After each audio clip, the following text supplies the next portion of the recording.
listo, María José? Sí, estamos listos y me avisan de TV Senado, que es solo vía streaming. Vía streaming, perfecto. Ya, entonces cuenta, señor secretario. El presidente, no hay cuenta para esta sesión. Ya, entonces entremos en la tabla. Perfecto.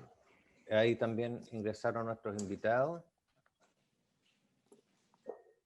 En la sesión de ayer, la comisión hizo un encargo a la Secretaría y lo trabajamos también junto con Jimena Contreras respecto de una redacción sobre la norma en la cual trabajamos durante gran parte de la sesión, referido a la cantidad de actuaciones de la cobranza extrajudicial que se pueden realizar, distinguiendo entre lo que es llamadas telefónicas y visitas al domicilio y otras formas de cobranza judicial. Entonces la propuesta de la Secretaría es la que está ahora en pantalla, que está ahí destacada en ese color, que dice: el proveedor del crédito o la empresa de cobranza no podrá efectuar más de un contacto telefónico o visita por semana con el objeto de poner en conocimiento del deudor la información a que se refiere el inciso sexto.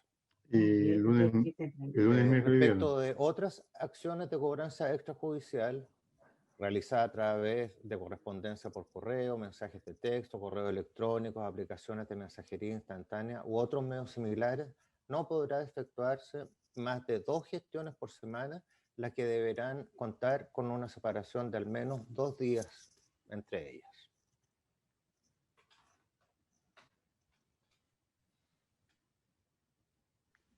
De esa manera, en la primera parte de la norma queda acotado que no puede haber más de un llamado telefónico o una visita semanal por semana. Y respecto de otras formas de contacto para efecto de cobranza extrajudicial, también está limitado a un máximo de 2 gestiones por semana y además separadas entre sí al menos por 2 días. Eso. Yo haría lo siguiente, perdón. Yo le borraría la palabra similares. ¿Por qué razón? Porque tenemos la llamada telefónica y la visita. Y tenemos otros medios, y metería todos los otros medios en esta otra limitación. Porque puede que haya algún medio que nosotros que no sea similar, y producto de eso diga nada, que no está regulado. Y por tanto se salte en la ley. Entonces yo le borraría la palabra similares. Entonces sería una vez a la semana por teléfono o visita y 2 veces a la semana por los otros medios. Oye, ¿puedo hacer una pregunta, presidente? Sí. ¿Por qué se llega a la... No pude estar ayer. ¿Por qué se llega a la conclusión de poner guarismo, es decir, una cantidad determinada? Y estoy pensando en las diferentes situaciones que tenemos. Porque una cosa es que a alguien le cobren un crédito, que uno puede establecer un límite, y me parece muy bien.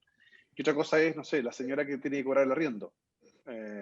Como son diferentes situaciones, ¿cómo vamos a regular la ley? La pregunta es al revés. ¿Conviene poner un guarismo en la ley y no dejar, por ejemplo, a que el reglamento lo establezca? Pregunto. Para marcar estas diferencias, porque podrían darse diferencias, podríamos estar tratando de la misma forma a un pequeño acreedor, le hace, insisto, una arrendadora respecto de una gran empresa. Lo planteo. Se ofrece la palabra sobre este punto.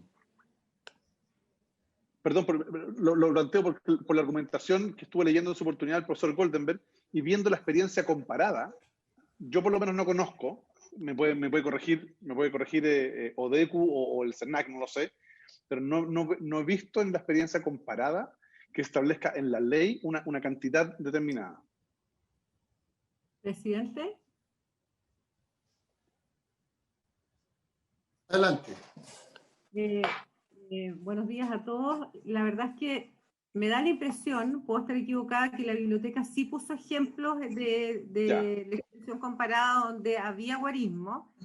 Lo que a mí me preocupa, no siendo experta, es que ya han modificado 7 veces, según lo que ha informado el CERNAC, esta ley. Y si bien han mejorado, todavía sigue habiendo acoso telefónico y es enfermo más importante hoy día del CERNAC a nivel nacional. Son miles los casos y varios de ellos han pasado a tribunales y a instancias superiores. Entonces, da la impresión que nuestra sociedad, lamentablemente, si no coloca ciertos niveles de normas muy estructurados, cuando solamente la intención de la ley es que no exista el abuso, pero no deja estructurado un guarismo, pudiera ser que sigan los abusos. Esa es mi opinión.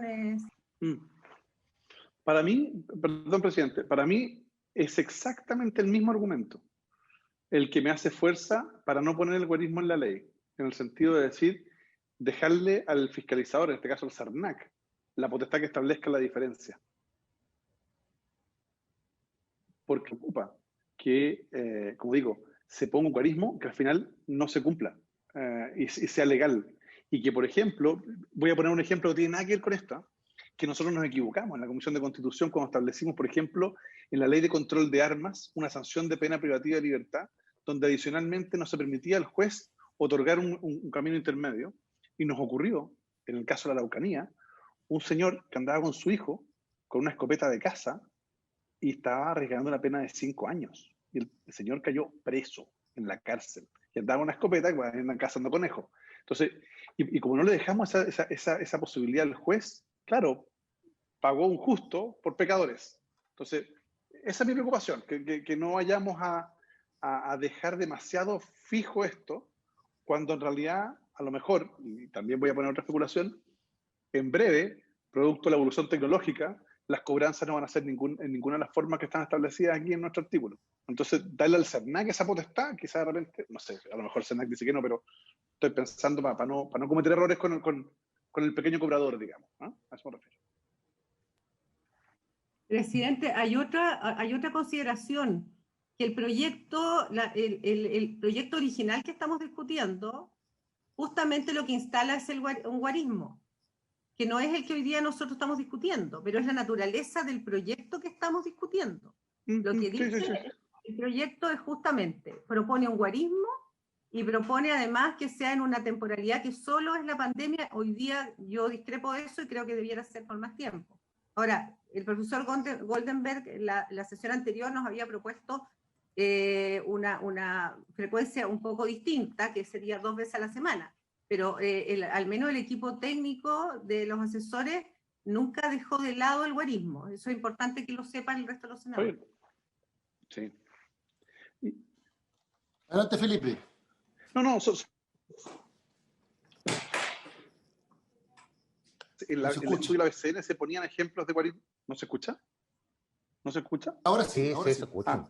No, lo que digo, como la senadora planteó que había un informe de la biblioteca que establecía tipo de guarismo. Yo no sé si está James Wilkins conectado, una de esas puede que yo me haya equivocado, no lo haya visto, pero si está conectado para que nos diga si hay o no hay. Insisto, yo me voy a sumar a lo que hay al final, pero mi percepción es que quiero poner el punto porque de pronto por exceso de celo nos quedamos en un problema y empezamos a regular casos completamente distintos. Entonces, de repente, si el regulador tiene la potestad de diferenciar entre uno y otro... No lo veo conectado en este momento. James. Sí. Ayer estaba James, pero debe estar por conectarse.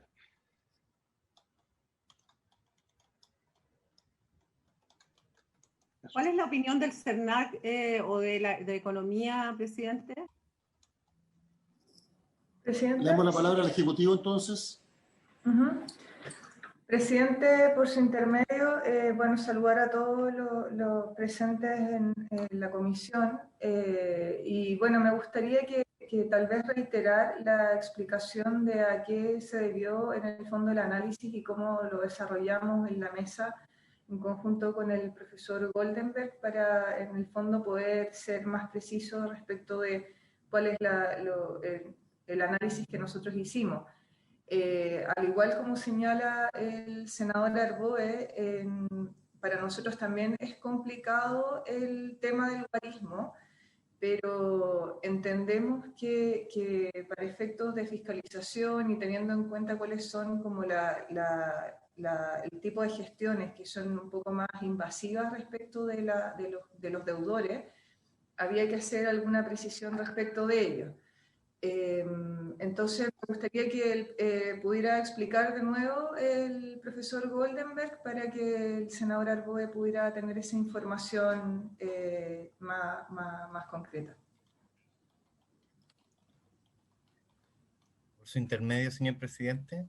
Adelante. Muy agradecido nuevamente por la invitación. Yo creo que a fin de aclarar este inciso se debe tomar en consideración también el inciso anterior, tener a la vista el inciso anterior que se conversó también ayer respecto a la incorporación de estos principios que regulan todo lo que se refiere a las actuaciones de cobranza extrajudicial. Y ahí, siguiendo ciertas ideas que se pueden rescatar a partir de la jurisprudencia y también la indicación presentada específicamente por el senador Arboe, se reconoce, entre otros, este principio de proporcionalidad. Y ese principio de proporcionalidad es el que le da una cierta flexibilidad al tribunal, o su pretensión es darle flexibilidad al tribunal para entender si la forma que se está realizando, no solamente la periodicidad, sino el grado de invasión, puede o no ser atentatorio en contra de la dignidad de la persona y el respeto en general de las garantías constitucionales. Ahora bien, el establecimiento de un parámetro muy amplio, es decir, por ejemplo, haber dejado solamente el principio de proporcionalidad, evidentemente hubiese dejado la precisión de cada uno de los casos al criterio jurisprudencial y dificultando hasta cierto punto la labor fiscalizadora del CERNAC, porque no tendría un parámetro específico para efecto de poder medir esa proporcionalidad. También hay que tomar en consideración que la idea es agregar también un inciso posterior en que se habla precisamente de recopilar la información o mantener y registrar esta información durante un periodo de 2 años. Precisamente se ocupa el concepto de los 2 años por la acción infraccional, dando cuenta de que esto va a ser fiscalizado por parte del CERNAC.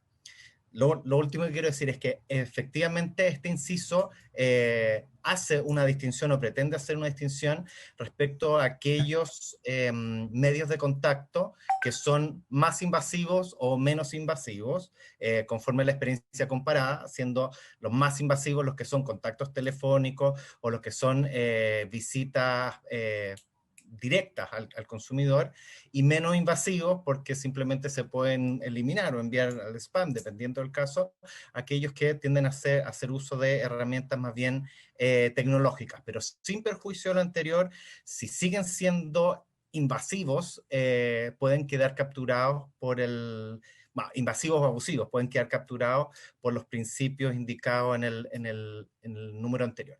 En todo caso, solamente para terminar, a mí, por lo menos la investigación que hice yo, tampoco encontré guarismos claramente establecidos en ninguna legislación en el derecho comparado. Sí, en algunos casos ciertas recomendaciones o ciertos acercamientos, pero efectivamente esto no tiene un respaldo propiamente tal en el derecho comparado, sino que es una apreciación más bien técnica para permitir o facilitar la fiscalización.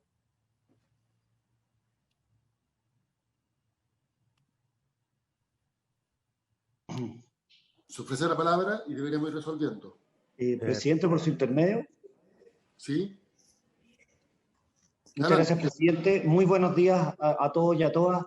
Un gusto en saludarlos en esta mañana y simplemente comentar 2 aspectos. En la presentación original que hicimos como CERNAC, hacíamos referencia a la posibilidad que existía en sistemas comparados de generar recomendaciones, buenas prácticas y regulaciones infralegales o administrativas que recomendaban guarismos o derechamente algún quantum o un límite específico respecto al tipo de gestiones. Tampoco encontramos que a través de cambios legislativos se establecieran esta modalidad. Sin embargo, nosotros también vemos que hay una distinta naturaleza de los mercados en los cuales se utilizan gestiones de cobranza. Y junto con esto hacer dos menciones que para nosotros sí son relevantes de acuerdo a nuestros procesos de fiscalización, que quizás no son específicamente en relación a esta materia, pero que se relacionan directamente. Una es que nosotros hemos visto que el volumen de reclamos, más bien la reacción, el comportamiento de los consumidores varía mercado a mercado y dependiendo de los distintos tipos de gestiones de cobranza extrajudicial que se utilizan.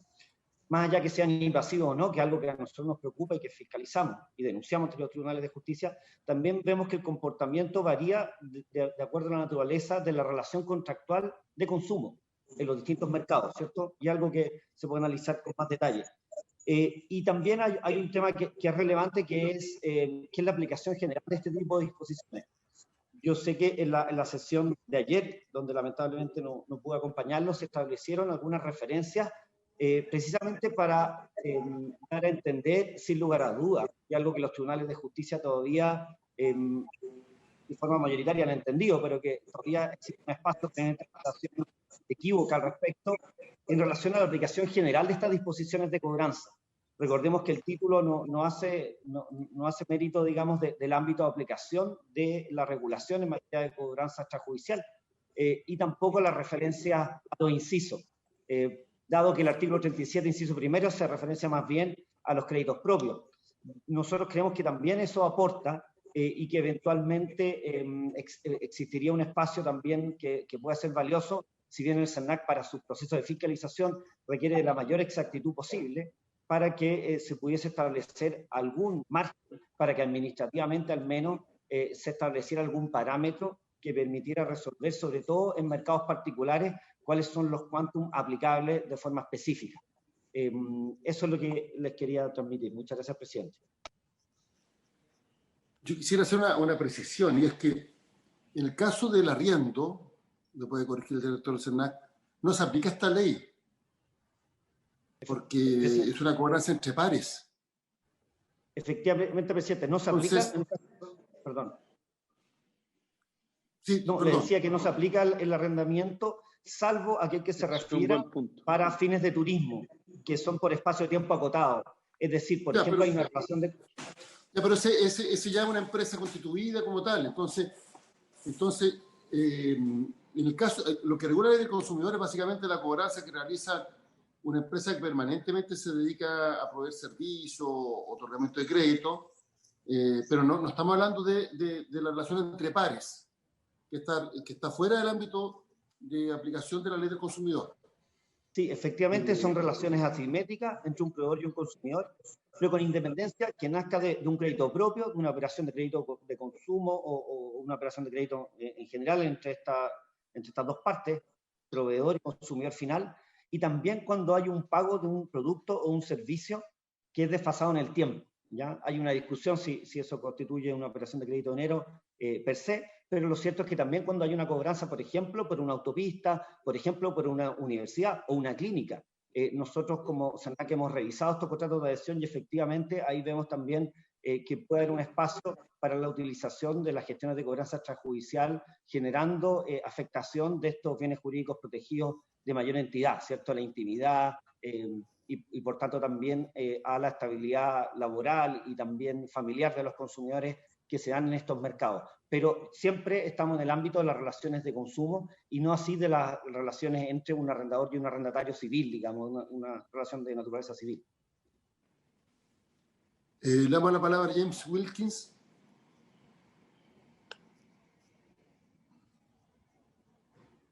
Buenos días a todos. Por su intermedio, señor presidente.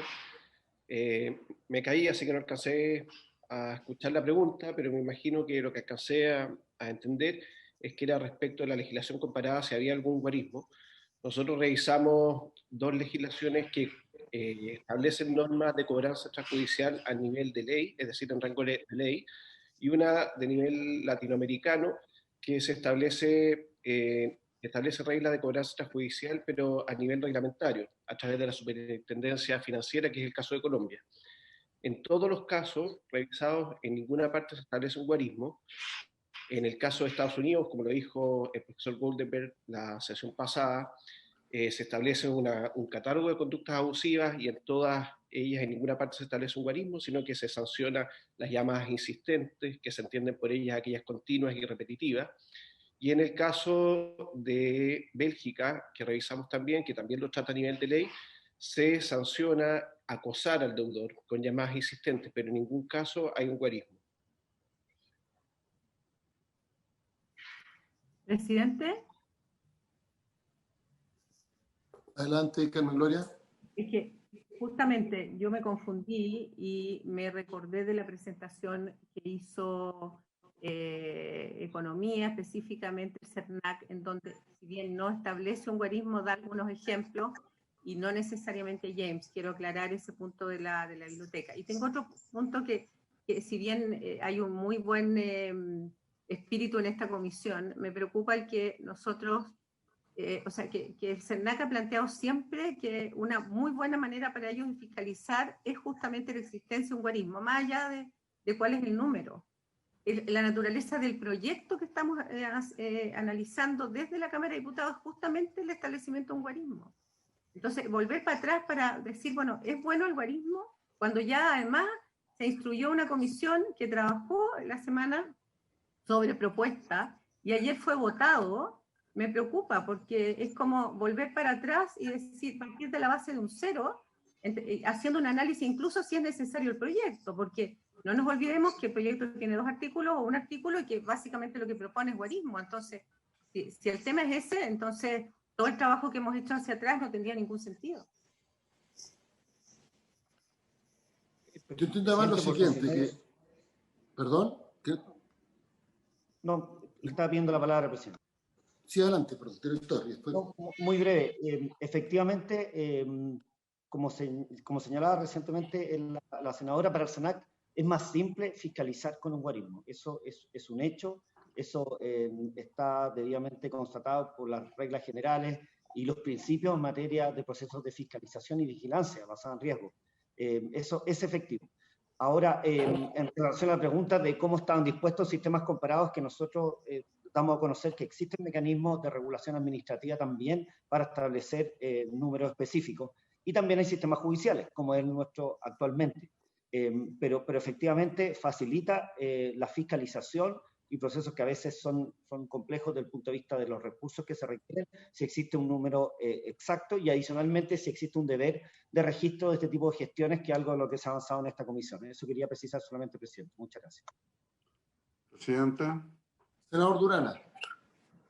Yo creo que efectivamente no tiene ningún sentido redactar esta ley si no consideramos un guarismo, porque de una u otra manera está directamente relacionado con los registros que van a tener que quedar en las distintas empresas administradoras de cobranza, y más aún, ahí ya también incorporamos un guarismo que es el registro por 2 años.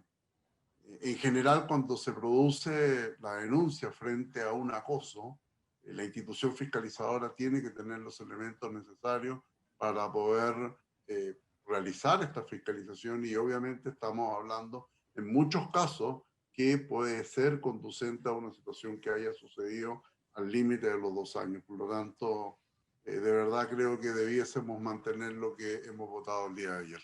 Gracias, presidente. Voy a recapitular lo que vimos ayer. En primer lugar, habíamos discutido que el contacto que hace la empresa es para informar de la deuda. Incluso yo fui más drástico, yo dije que bastaba con que uno le informara una vez al mes de que tiene una deuda. Y que el primer contacto tenía sentido e incluso podría ser provechoso, porque perfectamente un deudor podía olvidarse que tenía una deuda.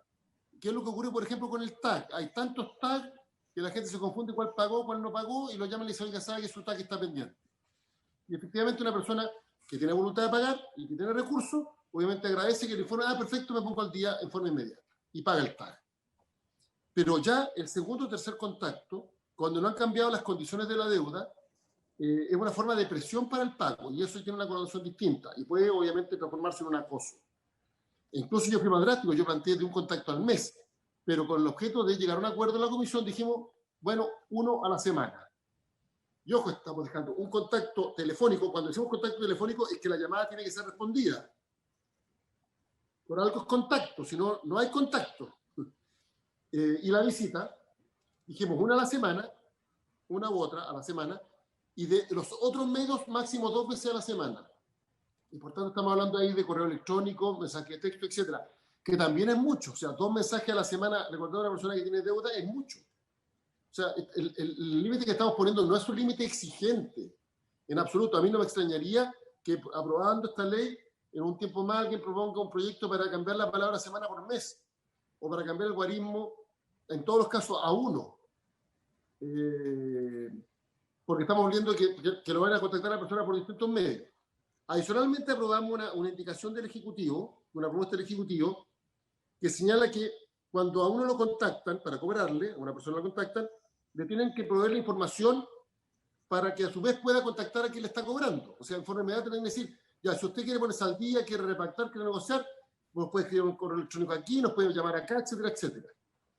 Porque también es muy común que la persona la cobra y después la persona dice, oye, o no está en la casa, oye, te llamaron para cobrarte una cuenta. ¿Y quién me llamó? No tiene idea quién lo llamó, de quién se trata, etcétera, etcétera. Entonces, le tiene que proveer la información para que aquel que quiera pagar pueda hacerlo. Entonces, yo lo aprobaría como está. Dejaría pendiente la palabra del crédito. En la primera oración, el proveedor del crédito, lo dejaría pendiente. ¿En qué sentido? Para ver cómo queda redactada la otra norma, porque habíamos también acordado que era para cualquier tipo de proveedor, no solo del crédito. Entonces, eso lo dejaría pendiente para ver si queda bien resuelta en las indicaciones que vamos a ver posteriormente. Y sometería a votación esta indicación tal cual ha sido propuesta la redacción por la Secretaría, que acoge lo que discutimos ayer. E insisto, en el caso del arriendo, no se aplica la ley del consumidor porque es una relación entre pares, no hay asimetría entre las partes, salvo las excepciones a las cuales ha hecho referencia el director del CERNAC, que son los servicios de turismo. Pero no es lo mismo un hotel o alguien que arrenda cabañas a una persona que tiene un ingreso porque arrenda una pieza, una casa, etcétera, etcétera, y es su único ingreso y por lo demás no corresponde a una actividad que se realice, digamos, a mayor escala. ¿Sí? Sí, no, solo lo planteo. Yo creo que es buena esta discusión porque permite, uno, destrabar ciertos mitos, dos, fijar cuál es el ámbito de aplicación, tres, si el CERNAC está planteando que para ellos les facilita su acción el hecho de contar con un guarismo en la ley, a pesar de que la experiencia comparada no exista, o sea, van a tener un privilegio. Esto es como decirle a los carabineros que van a tener, en la ley le ponemos una posibilidad de hacer cosas. Yo creo que el CERNAC debería hacer mejor su pega sin necesidad de tener guarismos en la ley, pero no importa. Pero si eso va a servir y adicionalmente vamos a tener la posibilidad de contar con un mecanismo, yo diría, más eficiente, bueno, bienvenido sea, yo me sumo. Pero sí quiero advertir, como digo, que me preocupa que puedan haber ciertas asimetrías. Me deja más tranquilo, de todas las explicaciones que he escuchado, la del profesor Goldenberg cuando habla del principio de proporcionalidad. Creo que eso es bueno para efecto de evitar situaciones. Y lo que no puede ocurrir, digamos, es que, por ejemplo, sigamos todavía con reglamentos pendientes de leyes que están aprobadas. Me refiero particularmente al artículo 37, que todavía estamos esperando que el gobierno lo promulgue, porque si nos están pidiendo más facultades y no promulgan los reglamentos, tenemos un problema. Así que me sumo, pero creo que fue buena la discusión, digamos, para efecto de poder precisar el ámbito de aplicación y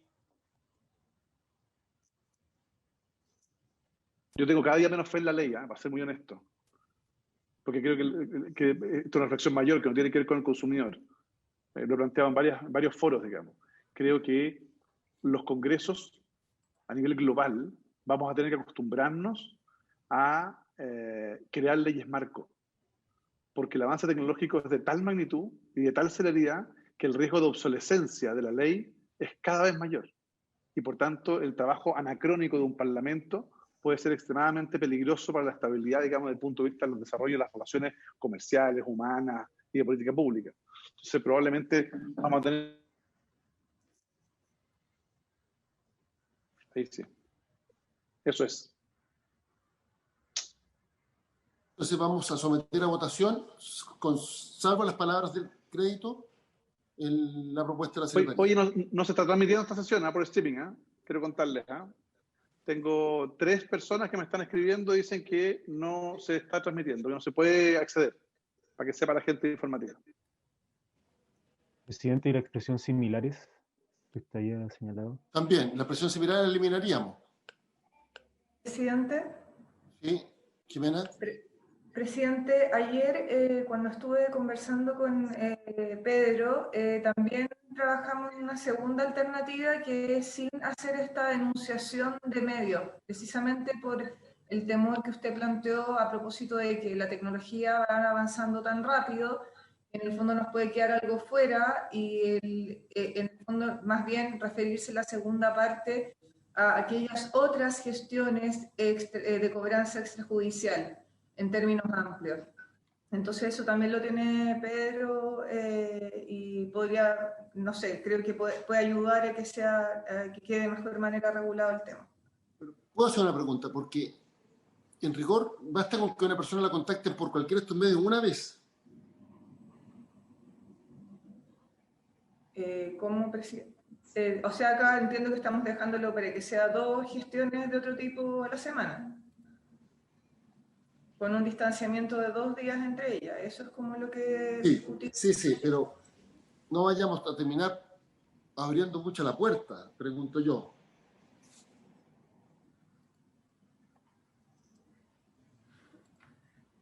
Presidente. Sí, José Miguel. Sí, efectivamente habíamos ayer logrado un principio de acuerdo que establecía una visita domiciliaria o un contacto telefónico más una gestión por otros medios con 2 días de separación como máximo en una semana. Yo creo que... Sobre ese punto, señor Durana, mire, ¿cuál es mi temor? Que cuando uno regula es para reducir, pero a veces puede inconscientemente abrir la puerta para aumentar. Entonces, ¿qué posibilidad de que podamos decir algo así como que se entenderá? No sé si pueden subir un poquito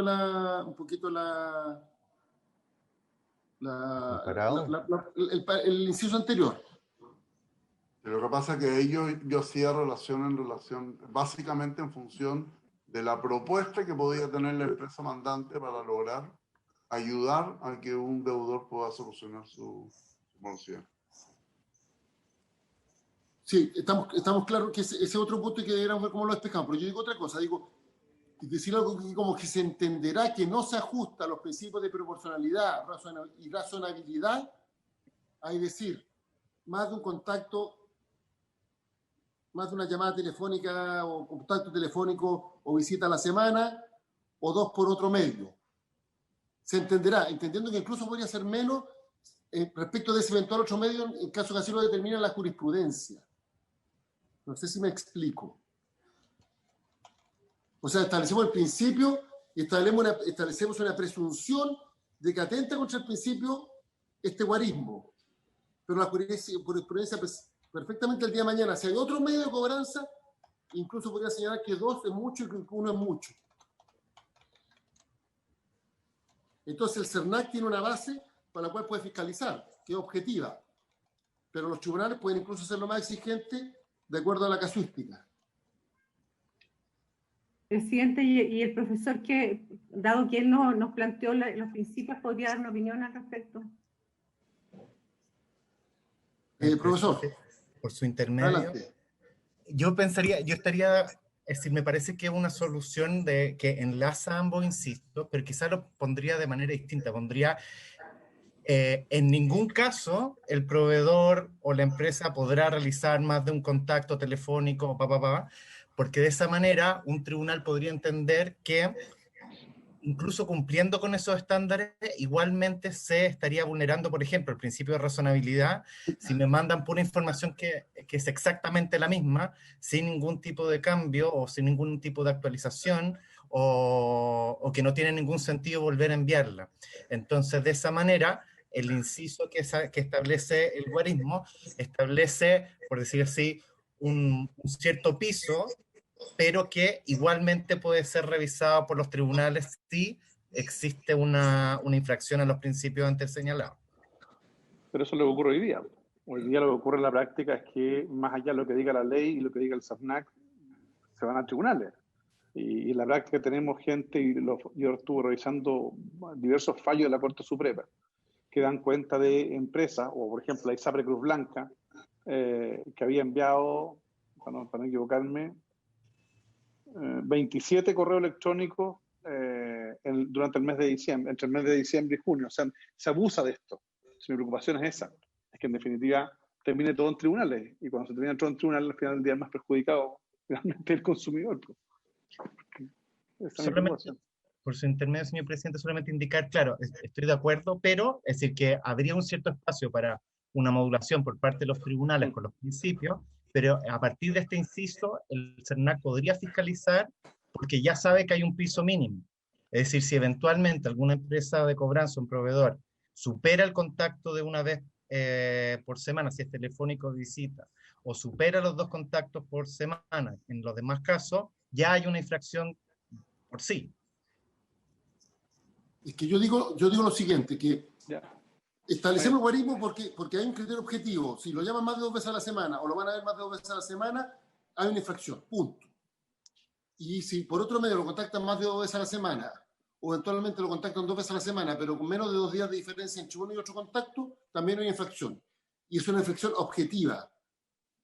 Pero eso no obsta que, de acuerdo a la naturaleza de la acción, uno puede considerar que incluso un guarismo más bajo atente contra los principios de justificación, razonabilidad, etc. Entonces, por eso digo que lo que hay que señalar es que se entenderá que va contra estos principios o que no respetan estos principios cuando se contacta más de 2 veces, más de una vez. O sea, pero no establecerlo como un límite per se, porque el límite per se hace que incluso el estándar más exigente no sea aplicable por la jurisprudencia. Yo creo que en el caso a caso la jurisprudencia podría aplicar un límite más exigente, de acuerdo a la naturaleza del medio de contacto, insisto. O sea, eso es. Entonces habría que cambiar la redacción. Eso es. No sé si Pedro, como por eso ese es el argumento por el tema de la... Presidente, sí. Con Álvaro. Presidente, es que ese se entiende el concepto. O sea, sobre esto hay una presunción de que se atenta contra estos principios. Sí, incluso era drástico, yo creo que es una presunción que ni siquiera admitiría prueba en contrario a esta altura. O sea, bueno, habría que ver cuáles son las circunstancias excepcionales. Bajo esto, la jurisprudencia podría evaluar incluso que se atenta contra los principios, pero sería caso a caso. Miren, acá hay una propuesta que está redactando Álvaro en este momento para iniciar este inciso. Después se ha debatido.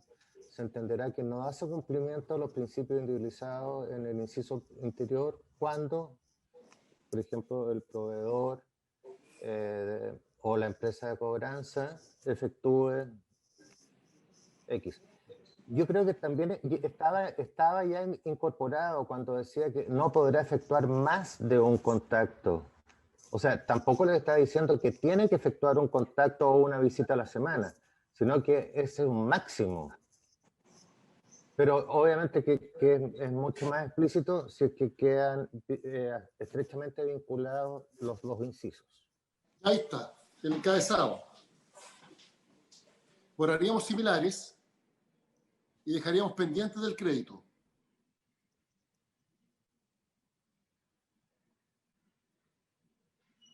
Ahí está. Súper bien. Ahora entiendo que el planteamiento del Ejecutivo era que estos ejemplos de la parte segunda sería preferible que no estuvieran, ¿no? Es que yo ahí tengo mis dudas. Planteo mi duda por lo siguiente, porque si bien yo me di que borráramos similares, porque alguien podría utilizar un método que no es similar y decir, no se me aplica ni el límite de 1 vez a la semana, ni se me aplica el límite de 2 veces a la semana, porque este es un medio que no está mencionado expresamente y no es similar. Entonces, para no abrir esa rendija, yo propuse que elimináramos la palabra similar, para que de todas maneras hubiera el límite de 2 veces a la semana. Pero creo que hay que contextualizar. Pero, presidente, sin decir que sean similares, hay que contextualizar más o menos qué tipo de medio, porque el día de mañana, no sé, voy a poner una cosa absurda, pero a alguien se le ocurre notificar, no sé, pues enviando... pegando un piedrazo a la casa, por decir algo. Sé que es un absurdo. Y alguien dirá, bueno, yo le puedo mandar 2 piedrazos a la semana porque no es similar el mecanismo. Entonces yo le mando 2 piedrazos al ventana. Ya, está claro que eso está prohibido en nuestra legislación, está sancionado, habría una responsabilidad civil, eventualmente penal, en fin, de acuerdo a la naturaleza de la acción, pero el ejemplo que voy a señalar es absurdo, pero es para que se entienda el concepto, que al no ser similar, al ser similar, al no ser similar, podría alguien incluso señalar que ni siquiera se aplica esta limitación. Entonces, pero por otro lado, creo que la mención ayuda a contextualizar más o menos qué es lo que entendemos por dos veces. Senador Arboe. Sí, lo suyo no es teórico, ¿eh? Lo suyo es práctico. En España, a fines de la década de los 90 y a principios de los 2000, se implementó en la práctica una institución de cobranza llamado el señor del frac, que era un señor que iba vestido de frac y se ubicaba detrás del deudor y caminaba con él en la calle, lo acompañaba a la oficina y se paraba fuera de la oficina con el objetivo de ridiculizarlo, que no pagaba. Entonces, ¿qué es lo que ocurre? Esta situación, como el señor del frac en España, ha ocurrido también con otros medios. Entonces, creo que es valioso plantear el tema de si son similares o no son similares, para efectos de evitar este tipo de situaciones. Pero a mí lo que me preocupa es que si uno elimina la palabra similares, el problema que hace es que rigidiza los términos en los cuales se encuentra la prohibición o el límite del mecanismo de cobranza. Y considerando la evolución tecnológica y la rapidez de la misma, mi percepción es que debiéramos tener un lenguaje evolutivo, tal como lo hicimos, por ejemplo, en el proyecto de ley de protección de datos, donde, creo que yo les comenté en alguna oportunidad, que alguien planteó por ahí, o el proyecto del Ejecutivo venía con la idea de notificar vía correo electrónico, y pusimos que no, porque el correo electrónico hoy día es un medio de notificación, pero mañana puede no serlo, puede ser la mensajería instantánea u otro que se invente, razón por la que pusimos por medios digitales. Con lo cual, el lenguaje de la ley va evolucionando con la ciencia o la tecnología. Creo que aquí debiéramos ocupar algo así, sin circunscribirlo a que se trate de mecanismos de cobranza de la misma naturaleza, sino dejarlo como mecanismos de cobranza. Porque lo contrario, insisto, el señor del frac u otro que la inteligencia humana pueda crear para efecto de burlar la ley, particularmente en el mundo latino, puede dejarnos esta ley más bien como otra ley, más bien con letra muerta. Eso. Presidente. Sí, perdón. Lo que plantea Felipe es clave porque puede haber un mecanismo que sea incluso más, que atente más contra los principios anteriores. Bueno, pero ahí se tendría que resolver jurisprudencialmente. Álvaro, ¿usted había pedido la palabra? Sí, que tal vez una opción sería decir realizada a través de otros medios, tales como correspondencia, mensaje, correo electrónico, aplicaciones u otros similares. Y ahí queda cubierto tanto al inicio como al final, de manera amplia, otros medios al inicio, después los otros son solo vía ejemplar, y finalmente tales se como. abre. ¿Perdón? Claro, realizada a través de otros medios, tales como, ahí están los ejemplos, y al final podría incluso rematarse con u otros similares.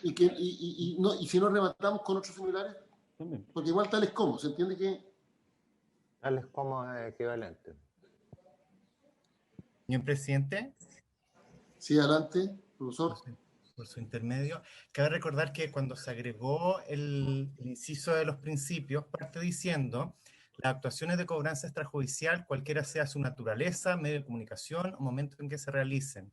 Entonces, ya me parece a mí que el concepto amplio de actuaciones de cobranza extrajudicial cubre todo, y quizás sería bueno ocupar ahí en la misma nomenclatura, que se entienda de que del mismo modo cuando respecto a otras actuaciones de cobranza extrajudicial, es decir, ocupar lo mismo, porque eso hace referencia a que estamos hablando de cualquier medio de comunicación, cualquier naturaleza, cualquier sea el momento, etc.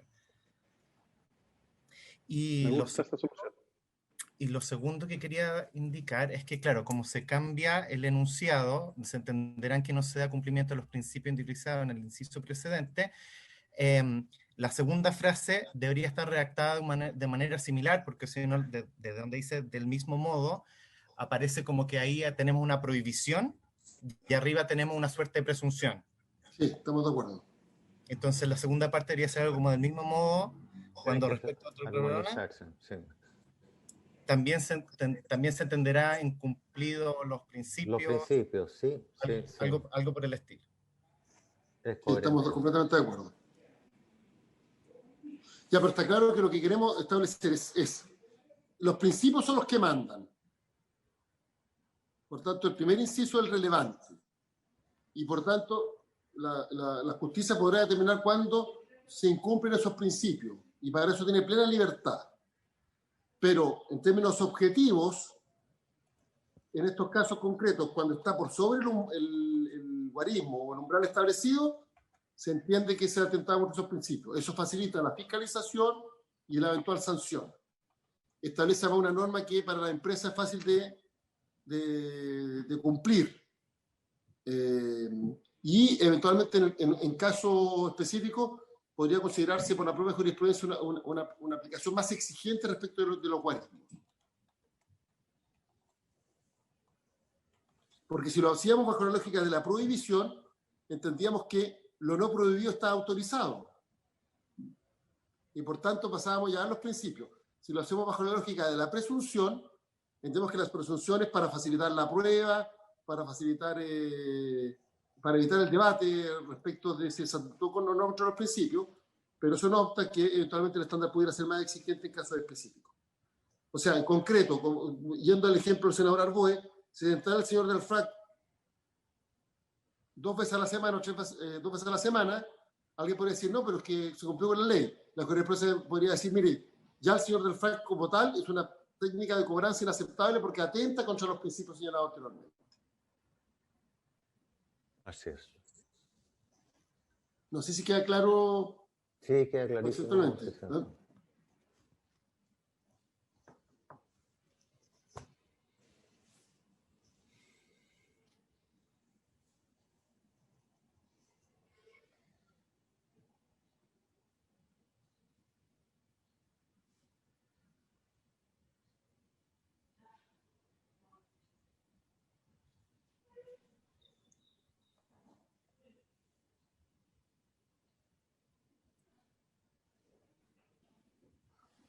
A ver, podemos leer.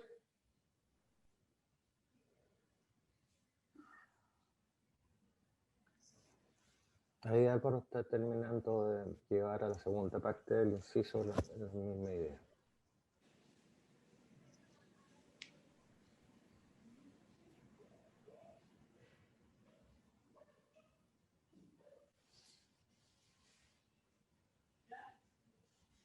Porfis. Presidente. Sí. Como dice la senadora Carmen Gloria Aravena, también es de caso tener presente el texto sobre el cual nosotros estamos trabajando, que fue lo aprobado por la Cámara de Diputados, en el sentido que sobre esta materia es bien acotado y dice, adicionalmente, en el proceso de cobranza extrajudicial no podrá realizarse más de un llamado diario por cliente de comunicación efectiva. Eso es del artículo único, la primera de las modificaciones del artículo 1, al artículo 37.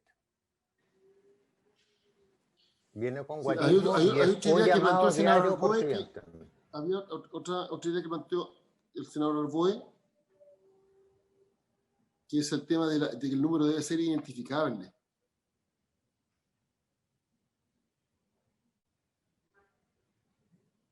Sí, eso es muy importante.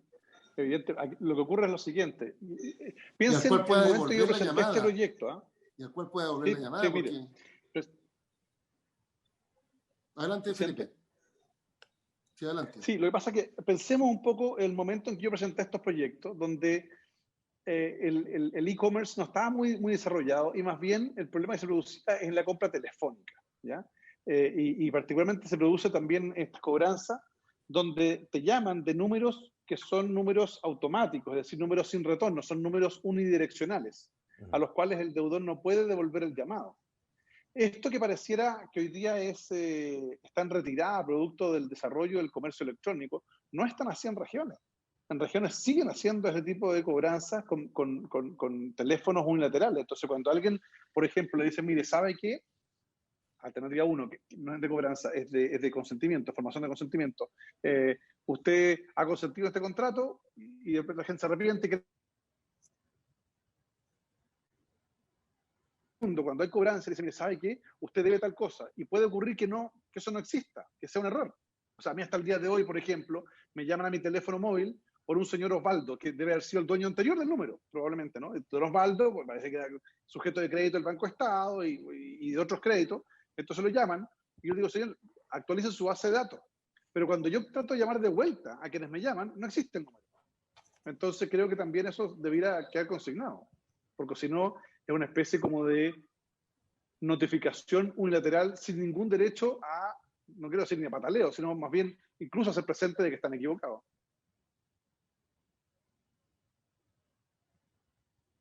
Por ejemplo, bien concreto, a mí me está llegando una cobranza de un tag a nombre de otra persona, de otro root.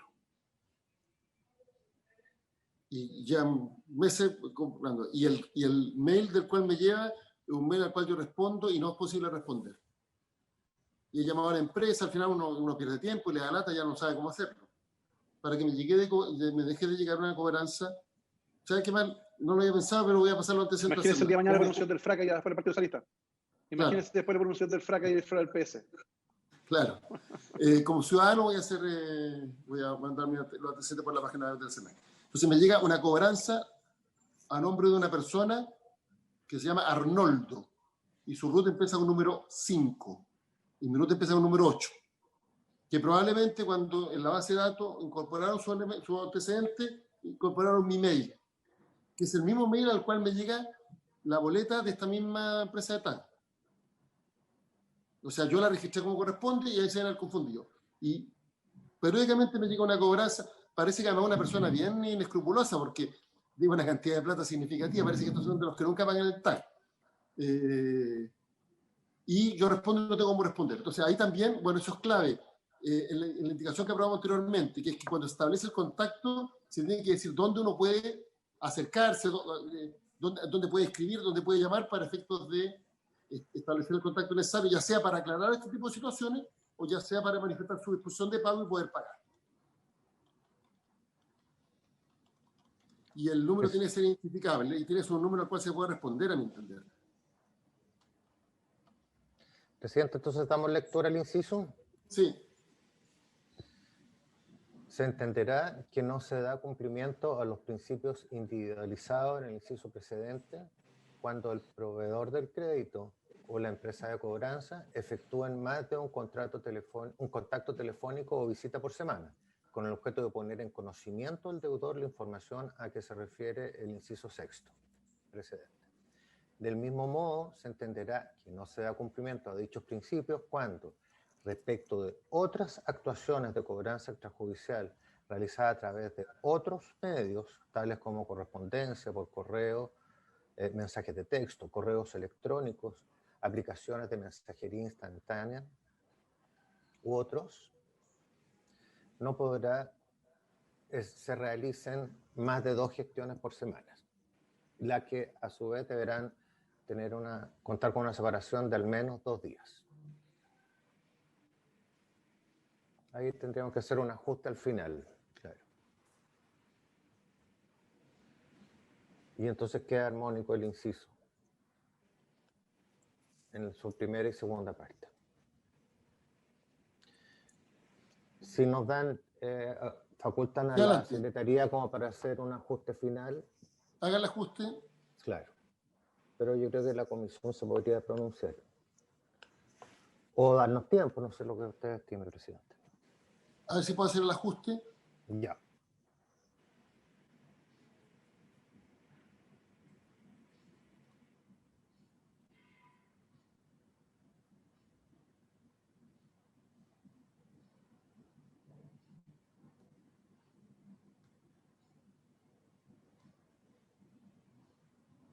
Parece que ahí estaría. Ahí está. Parece estar afinado. Sin perjuicio alguno que me mirado. Estamos en nueva lectura, presidente. Adelante. Ya. ¿Puede retroceder un poco, Álvaro? Ahí. Se entenderá que no se da cumplimiento a los principios individualizados en el inciso precedente cuando el proveedor del crédito o la empresa de cobranza efectúe más de un contacto telefónico o visita por semana con el objeto de poner en conocimiento del deudor la información a que se refiere el inciso sexto.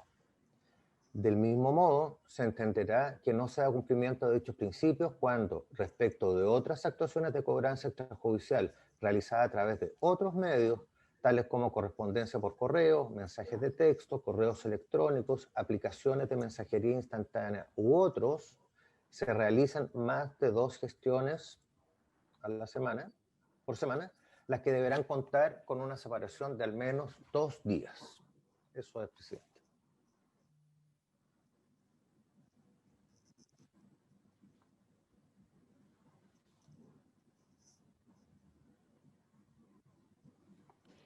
¿Puedo hacer una pregunta? Ya, es que tiene con el inciso anterior. Porque está en la redacción. No sé si podemos subir levemente. Y es para el profesor. Dentro de los principios que se señalan, poder agregar veracidad y comprobabilidad.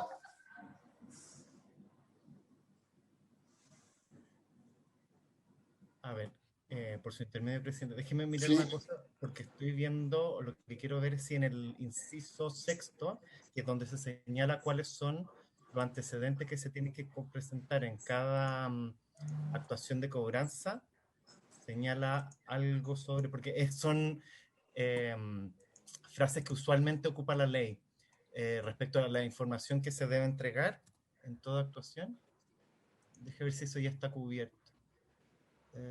Porque dice...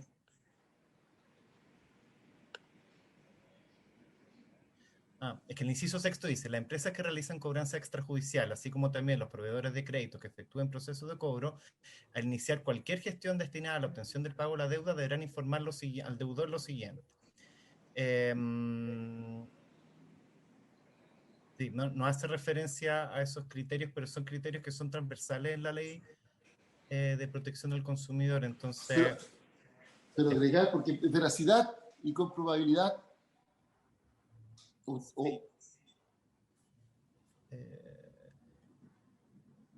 porque lo que abunda no daña.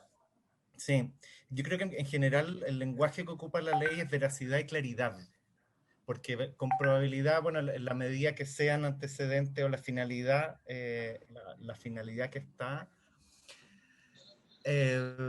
prevista, es decir, la veracidad es principalmente para poder lograr la comprabilidad. Entonces, yo pensaría que el concepto es más bien veracidad y claridad. Esos son los usuales. Comprobabilidad es un concepto que se ocupa más bien en la técnica de la publicidad engañosa, es decir, de ver si efectivamente lo que se me está prometiendo es algo que corresponde a la realidad de lo que se está, de lo que se ofreció.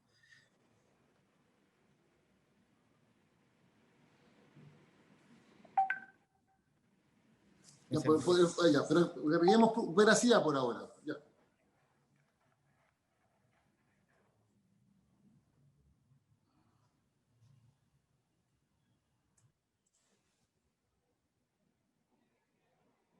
Ahí está.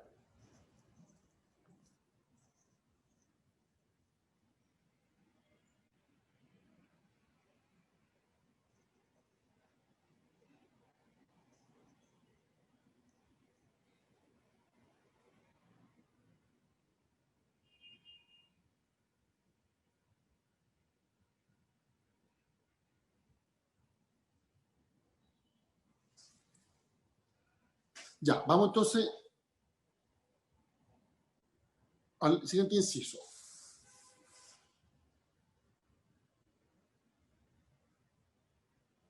Sigamos avanzando.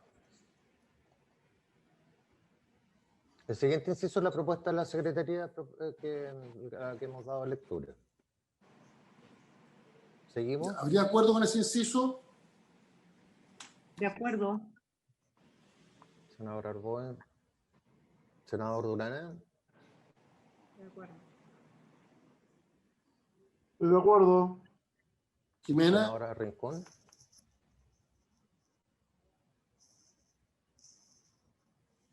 Ok. Unánime, entonces. Salvo lo del crédito que quedaría pendiente. queda pendiente a ver cómo queda regular la otra parte. Ya, avancemos.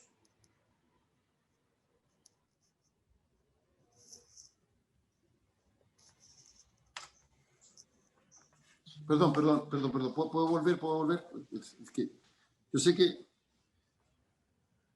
lo que pasa es que yo había propuesto que borráramos otros similares, pero se agregó u otros. Y el u otros, ahí sí que se abre mucho la... O sea, o decimos o no decimos nada, o decimos u otros similares. Pero no podemos decir u otros. Borrarla al final. Porque ahí, y lo que pasa es que el ejemplo que dio Felipe del señor del FAC es muy bueno. Ahí es donde ya abrimos la posibilidad de que sea cualquier medio. Entonces, o no dice nada o dice u otros similares. Sí. Tales como. Exacto. Otro porque si no estaríamos. Porque lo que quiero decir es que el señor del FRAC ni siquiera debería ir una vez a la semana.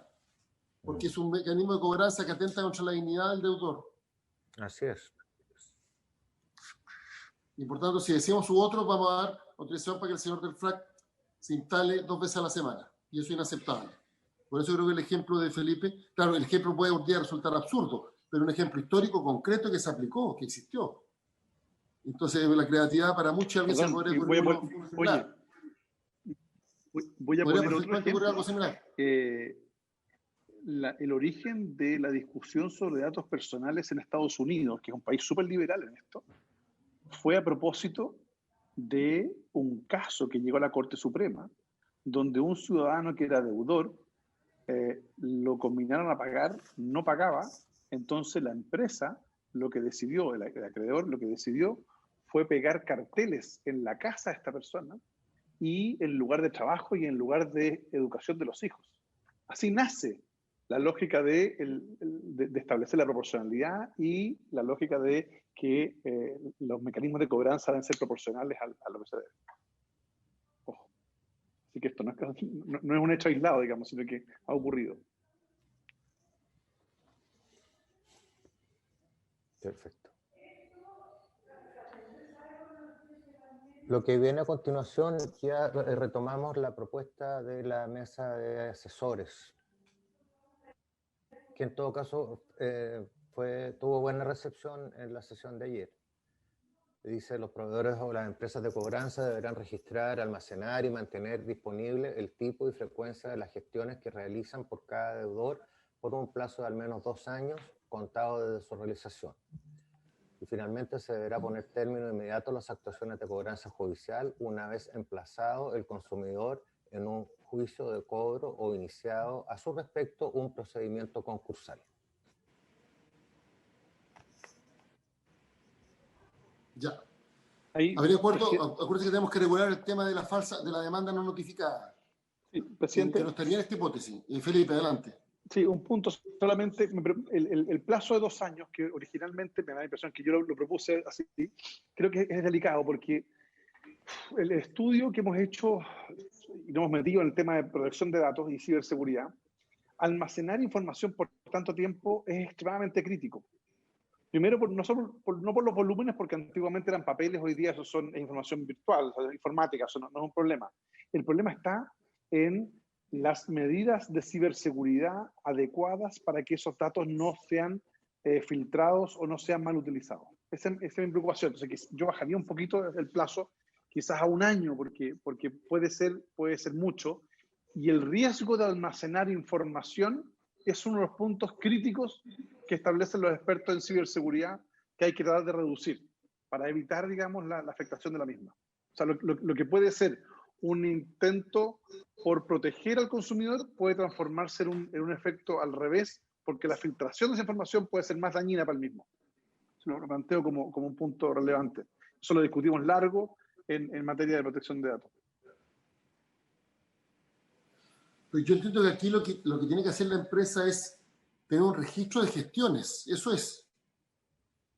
Es casi el nombre del cliente y va marcando con unas cruces cuando el día que lo llamó, con la hora o el mes que le envió.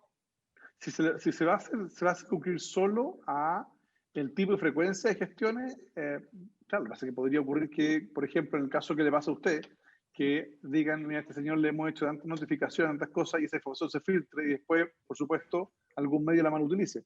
Quizás entonces lo que se podría hacer es, para efectos, establecer qué tipo de, que deberán resguardarla de acuerdo al estado de la técnica, que es el concepto que se utiliza en la Ley de Protección de Datos.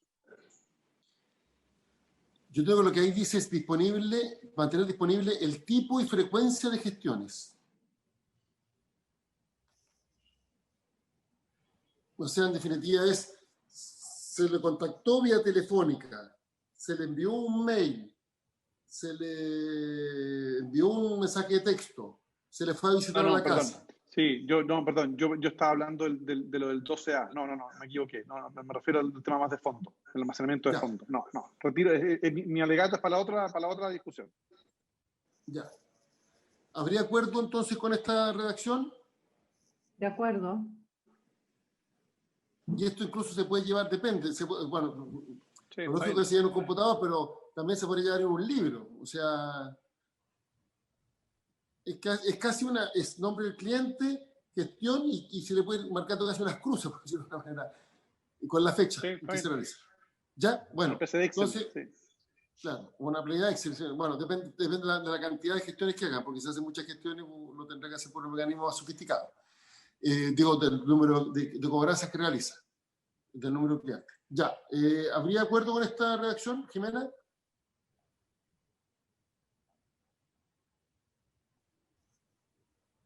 Presidente, por su intermedio. Director.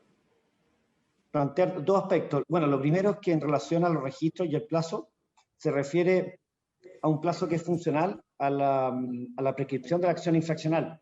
Por tanto, en la misma línea de lo que habíamos comentado, de facilitar las labores y procesos de fiscalización, es relevante que este plazo sea equivalente y que mantenga a disposición elementos básicos que permitan determinar el cumplimiento íntegro de la norma, así como se ha modificado y se ha perfeccionado en esta ocasión.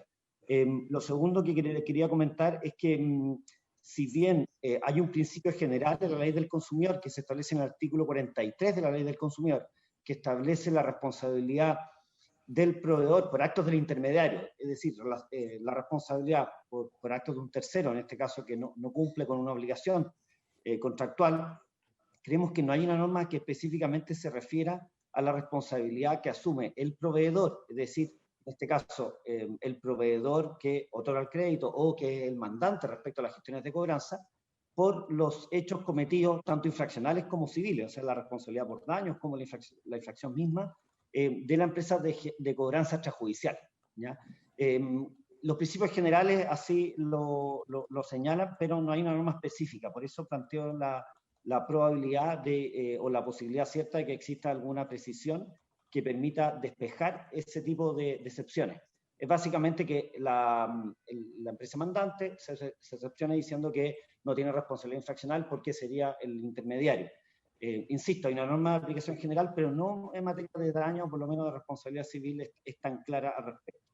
Y por último, en relación al último inciso, efectivamente, presidente, yo creo que es del caso señalar que nuestra ley establece, a nuestro juicio, un vacío parcial en relación a cómo se regula los procesos que nosotros hemos detectado de gestiones de cobranza por proveedores, y se refiere específicamente a un comportamiento que es básicamente el presentar a distribución escritos judiciales, es decir, o demandas ejecutivas, para nunca notificarlas. Hay una discusión jurídica muy de fondo si son realmente judiciales o no, porque no se han notificado y no se traba la litis, y se utilizan estos documentos que, de acuerdo a algunos autos acordados de la Corte Suprema, serían de naturaleza administrativa, de hecho se archivan, para presionar a los deudores a pagar.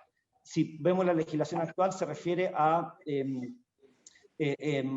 artículo 37, inciso séptimo, que dice: en ningún caso la comunicación entregada podrá contener menciones a eventuales consecuencias de procedimientos judiciales.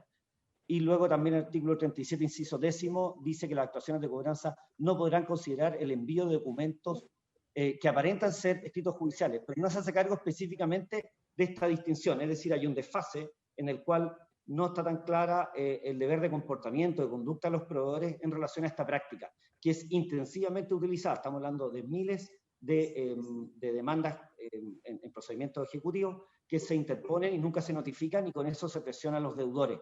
Presidente, entiendo que usted también había hecho mención a esa práctica para el CERNAC, de acuerdo al volumen de casos y la información que hemos levantado, efectivamente amerita una precisión en la legislación. Eso es lo que quería acotar, presidente. Muchas gracias. Ya, tenemos aquí dos incisos. El primero que se refiere al registro, que yo entiendo que habría acuerdo de la comisión. El primero, vamos a despejar ese primer punto. ¿Habría un año para aprobar ese inciso? O sea, que tiene que tener un registro por 2 años. Senador Durán, senadora Aravena, senador Rincón, senador Arboe. Perdón, presidente. Con respecto a los registros, pero lo que decía el senador... Vamos al segundo punto. Ya, ok. Y que ahora vamos al segundo punto. El otro punto es que se está diciendo que una vez que se produce el emplazamiento, es decir, que se notifica la demanda, no pueden seguir realizándose cobranzas extrajudiciales. Porque si se judicializa, tendrá que resolverse por ese camino. El punto es qué pasa en el espacio intermedio entre la presentación de la demanda y el emplazamiento, o la notificación. Porque ahí efectivamente una práctica recurrente es que se presente la demanda, se timbra por la Corte de Apelación respectiva, cuando se distribuye al tribunal correspondiente, le sacan una copia y se lo mandan a la persona y le dicen: usted está demandado. Y se utiliza como una forma de engaño, para decir las cosas como son. Porque la persona está convencida de que ya se inició un juicio en su contra. Y eso es lo que habría que regular o prohibir, establecer de alguna forma para evitar un abuso en esa materia. Entonces, yo dejaría pendiente para que veamos la otra norma, la norma que evita el abuso de la demanda no notificada, que viene con un timbre digamos, de la Corte, o de... Yo me imagino que todavía en la zona aislada va incluso el timbre del tribunal, se presenta directamente ante el tribunal.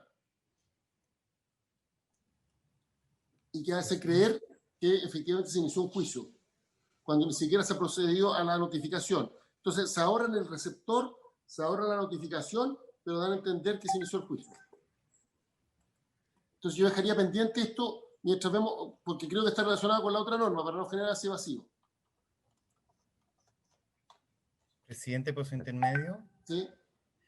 Efectivamente, en el inciso, creo que el 10º actual, que citó el director del CERNAC, se refiere a las actuaciones de cobranza extrajudicial no podrán considerar el envío al consumidor de documentos que aparenten ser escritos judiciales. Esa norma nació porque se enviaban escritos o formas de cobranza que parecían ser demandas que no eran, y efectivamente eso se transformó en una práctica en que ahora se mandan demandas, pero no notificadas. La verdad, a mi juicio, los sistemas judiciales de cobro tienen una forma de notificación de las gestiones que es por medio de receptores o por medio de las distintas fórmulas que establece el Código de Procedimiento Civil. Y por tanto no tiene ningún sentido que yo realice una cobranza extrajudicial enviando documentos judiciales, porque para eso existen propiamente los mecanismos de notificación, principalmente por medio de receptor. En ese sentido, como una práctica muy habitual, a mi juicio, lo que podría hacerse es modificar ese inciso 10º y decir directamente que las actuaciones de cobranza extrajudicial no podrán considerar el envío al consumidor de documentos que aparenten ser escritos judiciales o que sean escritos judiciales. ¿Por qué un proveedor o por qué el proveedor mismo me va a enviar un documento judicial si ese documento judicial tiene una forma de comunicación específica o de notificación específica en el CPC? Es decir, no cumple con ninguna función, salvo bypasearse la norma y establecer formas de apremio, a mi juicio, indebidas. Es decir, el problema no está solamente en el envío de escritos que aparenten ser judiciales, sino que no hay ninguna razón para que una empresa de cobranza me envíe un escrito judicial para efecto de realizar una cobranza extrajudicial. Yo entiendo el punto de la siguiente manera, que si me va a llegar un escrito judicial, tendrá que ser por la vía de notificación que establece la ley para los tribunales. Es decir, en concreto, si me va a llegar una demanda, tiene que el receptor ir a dejármela. Tal cual. o ya sea de utilización personal o por cédula o lo que corresponde en su caso. Entonces, claro, ¿qué sentido tiene que la cobranza judicial implique mandar una copia o un escrito judicial? Entonces, en rigor no deberían enviar siquiera escritos judiciales. Estoy de acuerdo. Felipe. Sí, presidente. Lo que pasa, yo adhiero a lo que dice el profesor Goldenberg, el punto está en que se ha hecho una práctica habitual el que las empresas de cobranza utilicen, como usted señalaba, el timbraje de las demandas como una forma de amedrentamiento del deudor.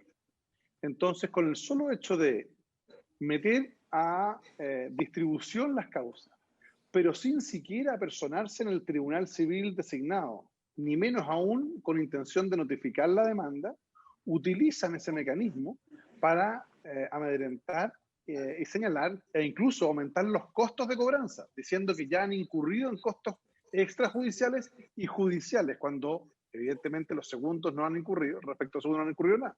Consecuencia, utilizar el sistema judicial ya de esta manera para amedrentar a un deudor a mí me parece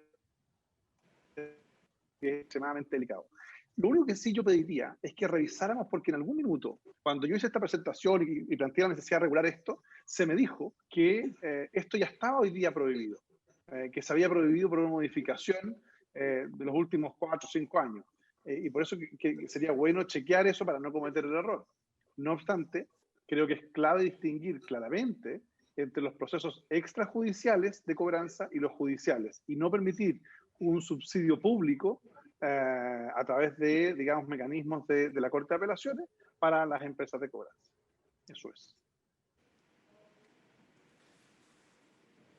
Ya, entonces tendríamos que modificar esta redacción, incorporar lo que plantea además el senador Arboe, porque lo que se prohibiría es el envío de documentos o escritos judiciales. Claro. Sentarse en esta parte, en inciso 10. Pero voy a ir al otro extremo. Un escrito presentado ante un tribunal, la copia de un escrito, de una demanda, presentada ante una corte de apelaciones para su distribución, o directamente al juzgado civil, en caso de estos juzgados de zonas más aisladas. Es un escrito judicial, sí, en un sentido amplio. Sí, claro, sí, no, eso es. El momento que tiene un timbre de la ¿cómo se llama? De la Corte o del tribunal respectivo. Del Poder Judicial. Y lo otro es decir, no podrán enviar documentos o escritos judiciales o que aparenten ser tales. Claro. Y ahí establecemos la prohibición total. Sí, de hecho el Código Orgánico de Tribunales, dentro de su definición de escritos judiciales, de las actuaciones, está justamente el someterlo a distribución o la asignación de tribunales de parte de las Cortes de Apelación respectivas. En consecuencia, estaríamos frente a un documento que ya tiene algún grado, digamos, de veracidad pública. Entonces, lo que se está haciendo es utilizar para un procedimiento extrajudicial la firma o timbre, según corresponda al procedimiento, de una instancia de carácter judicial. Y si se inicia el procedimiento jurisdiccional con la sola sometimiento, digamos, al proceso de distribución, desde ese mismo momento debiese prohibirse la utilización de ese tipo de escritos, porque es un tremendo abuso.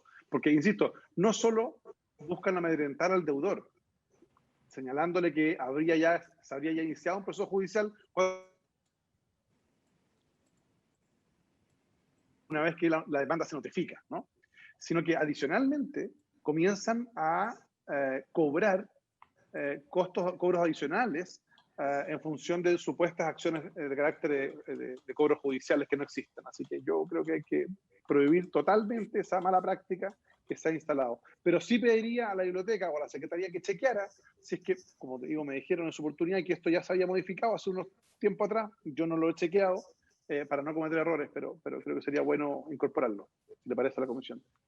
Y si simplificamos, yo estoy completamente de acuerdo. Que las actuaciones de cobranza extrajudicial no podrán considerar el envío al consumidor de documentos o escritos judiciales o que aparenten ser tales. O que aparenten serlo. Ahí nos ponemos las dos hipótesis, el verdadero y el trucho, porque si solo prohibimos el verdadero van a mandar el trucho. Entonces, el verdadero y el trucho. Disculpen el término voy a ir más allá, presidente. Tan poco académico. Lo que voy a ir más allá, presidente. Sí. Voy a ir un poco más allá, porque esta es una práctica, para ser justo, que no realizan grandes empresas de cobranza, sino que son más bien, yo diría, algunas empresas de cobranza. Y uno podría distinguir entre los buenos y los malos, prohibiéndolos a todos, pero estableciendo como sanción, paréntesis, incentivo al cumplimiento de la norma, que quien haga esto podría incluso perder el derecho. O hay una sanción asociada económica. Es decir, desincentivar el uso de esta mala práctica. Ya, estamos en la hora casi. Entonces, no sé si estamos en condiciones de despachar esta norma o la dejamos como primer punto de la próxima sesión. Perfecto. Presidente. Sí, adelante. Por su intermedio, si les parece así, podríamos proponer una redacción y trabajar con el profesor Goldenberg para esos efectos. Y con los asesores, por favor. Y con los asesores. Oiga, yo aprovecho y le hago un par de comentarios, director.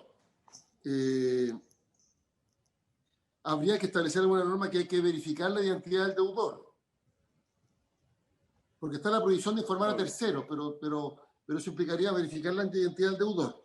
A propósito de estas comunicaciones que llegan a quienes no son deudores. Y lo segundo es, ¿qué pasa en el caso de las obligaciones prescritas? Si bien la prescripción debe ser alegada y declarada por tribunales, pero en caso de que evidencie una deuda, eventualmente podría estar prescrita. El primero, presidente, por su intermedio, estamos trabajando en el reglamento, precisamente que establece el artículo 37 para abordarlo de forma bien concreta, clara y que impida, digamos, que se realice esta práctica que también representa casi un tercio de los reclamos que recibe el CERNAC, de contactar a personas no deudoras, como a usted le ocurrió, presidente. En el segundo término, nosotros como CERNAC siempre hemos promovido que se establezca de esa forma, sin embargo, las normas de derecho civil impiden que la prescripción opere por el solo Ministerio de la Ley, tiene que ser declarada y subsiste como obligación natural. Se hace un poco más complejo porque habría que reformar ese cuerpo normativo. Sin embargo, nosotros también estamos contestes en que es un problema que aqueja muchas veces a los deudores que están con deudas prescritas. Perfecto.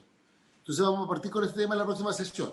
Aprovecho y le hago la aclaración, director, que yo cité mi ejemplo ilustrativo para argumentar, pero de hecho voy a hacer la denuncia al Senat, pero no quiero ningún trato especial ni nada por el estilo. O sea, como que entre, digamos, a la lista de espera de todos los que hacen denuncias de similar naturaleza, para que quede absolutamente claro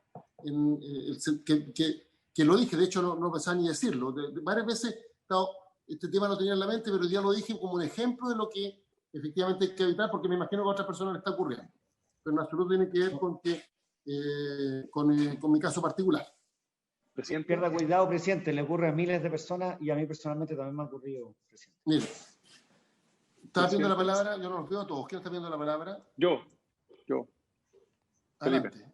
Felipe. Sí, solo pedirle al director del CERNAC que aceleren el reglamento del artículo 37, porque la verdad es que estamos legislando una nueva ley con nuevas atribuciones, cuando ya dimos una ley anterior con atribuciones y que todavía no la aplican porque no hay reglamento. Entonces el problema es cuando las leyes no tienen el reglamento respectivo,